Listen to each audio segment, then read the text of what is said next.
જામનગરમાં સુવરડા ગામે ભારતીય વાયુસેનાનું ફાઇટર પ્લેન ક્રેશ, એક પાયલટ સહિત એક ઘાયલ. ગુજરાતમાં મહેસાણા બાદ વધુ એક પ્લેન ક્રેશ થયું હોવાનું સામે આવ્યું છે. બુધવારે જામનગરમાં જેગુઆર ફાઇટર પ્લેન ક્રેશ થયું હોવાનું સામે આવ્યું છે. જામનગરના સુવરડા ગામની સીમમાં ફાઇટર પ્લેન ક્રેશ થતા ભારે દોડધામ મચી જવા પામી છે. પ્લેન ક્રેશ થતા પ્લેનના ટુકડા થઈ ગયા હતા અને દુર્ઘટનાને પગલે દૂર સુધી ધુમાડાના ગોટે ગોટા જોવા મળ્યા હતા. સમગ્ર ઘટનાની જાણ થતાં આઈએએફના અધિકારી, કલેક્ટર, એસપી, ફાયર વિભાગ ટીમ સહિત પોલીસ કાફલો ઘટના સ્થળે દોડી પહોંચ્યો છે.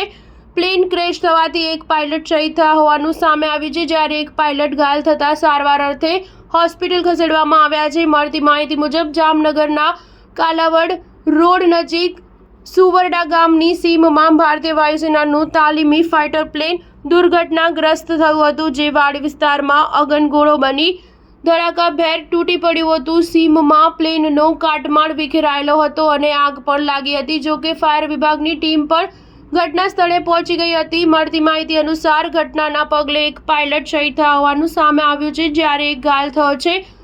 જામનગર એસપીએ જણાવ્યું હતું કે ફાઇટર પ્લેનમાં 2 પાયલટ સવાર હતા. ઘટના અંગે જામનગર કલેક્ટરે જણાવ્યું હતું કે આગ પર સંપૂર્ણ કાબુ મેળવાયો છે. એક પાયલટ ઇજાગ્રસ્ત થતાં તેને સારવાર માટે હોસ્પિટલ ખસેડાયો છે. સ્ટાર ન્યૂઝ 7 હંમેશા સચ્ચાઈની સાથે.